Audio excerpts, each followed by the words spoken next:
What's up, guys? Standing here in front of the truck. We're going to be working on the International. I will show you guys what we're up to. So we are moving on to getting all the pedals completely figured out. Right now we are working on the throttle, which we are going to be taking actually the old clutch pedal and moving it over to use for the throttle. And then we're going to be kind of using this linkage, which they had, to we're going to kind of shorten it and make it work for our throttle. Not exactly sure how it's going to work out yet, but that is the game plan. And then it's pretty simple. Here's the throttle on the Dt360. So we'll see what we have to do to make it work. Don't entirely have a solid game plan yet, but we're just gonna think through it and figure it out. So we will let you guys know when we get it done.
Hey Ryan, could you give me some throttle?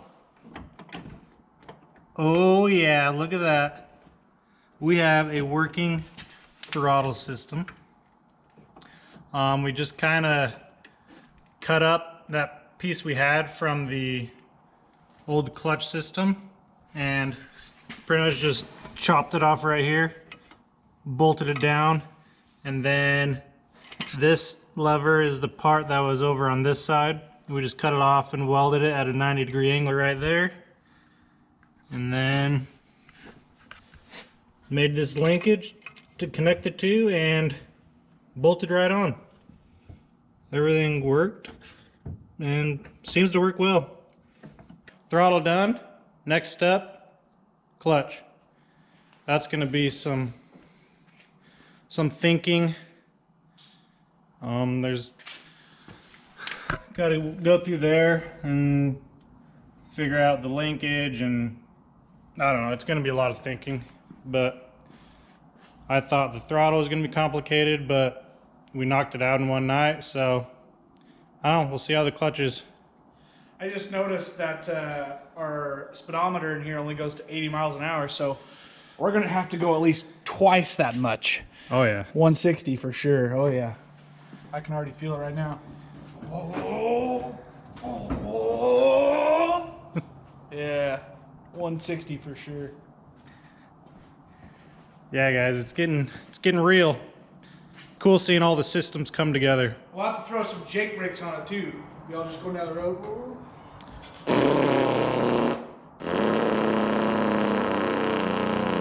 Oh yeah, for sure.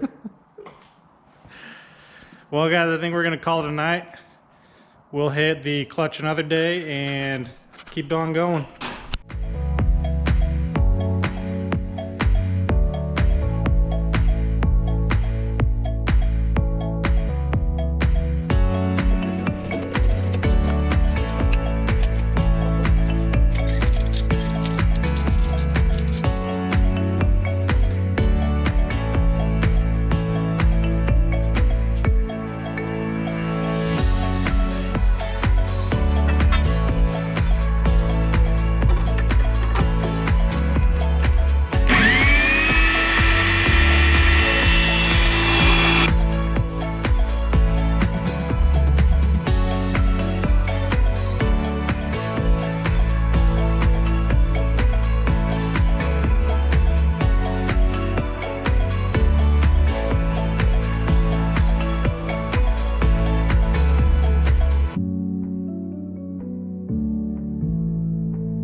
Well, here's the last piece to the puzzle.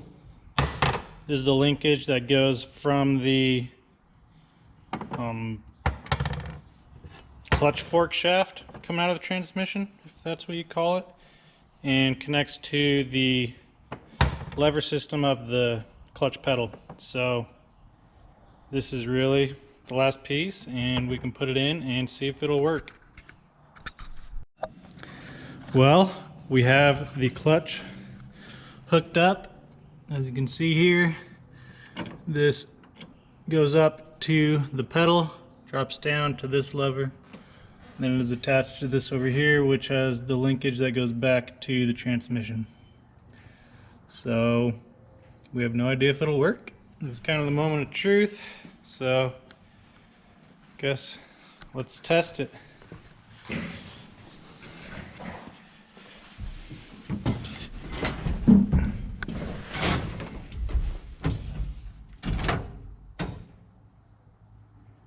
I feel like something just broke.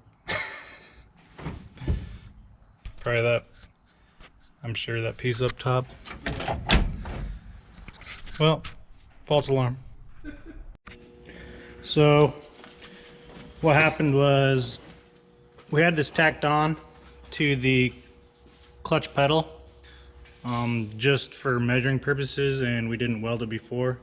And so as soon as I pushed down on it, it broke off there. So we are going to weld this up really strong, then it should be good to go.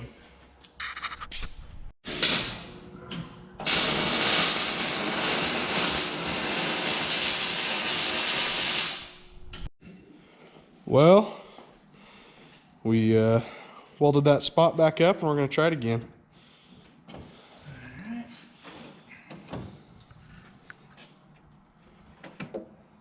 Pretty dang good. That firewall flexes a little bit, but well, yeah, once, like you said, once we get that doghouse on there, it'll be solid. Yeah, and if we have to, we'll weld a plate on the inside or outside that just takes up as much space as possible to strengthen it. But no, I think feels pretty good. Yeah, feels good. Yeah, it feels. I mean, it's feels like a clutch. It's a little stiff. It's not bad. No, I don't think, especially once that firewall's sturdy. Yeah. Once that firewall's sturdy, then it'll be I think it'll be a lot better. So, sweet. Finally, after weeks of working on it here and there and thinking about it, we finally got it done. So, all right. So moving on to the next thing, I'm gonna fix the brake booster mount plate. As you can see here, it slopes away from the firewall, which makes the brake booster angle down, and it just makes it look unnatural. So what I think I'm going to do is cut out this center section and weld in a plate that is just flat against it, and it should work.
Alright guys, finally done with everything. Got the brake booster plate mounted. made it look a lot better. It was sagging down a ton, which looked really awkward. Now that's straightened up, and then while I was working on that, Ryan was working on cutting off the rest of the frame off the power steering bracket. So that looks a lot better with that out of the way. And then in here, we got everything done. So we have the clutch. Ryan, want to push the clutch? And that is working. As you can see, the firewall moves a little bit, but that is because we don't have the doghouse in, so there's a lot of support out there. And then we have the throttle over here. And then the brakes, we just need to hook up and run lines. So finally have the pedals pretty much figured out. Feels good to have them done because I'm ready to move on to something else. So I think this is where I'm going to end this one. So thank you all for watching. I know I have a lot of new subscribers, so thank you guys and welcome. We are going to be continuing on the Loadstar. Then I have more Subaru videos coming with the engine and stuff like that. So subscribe so you can keep up with everything, and I'll catch you guys on the next video. Peace.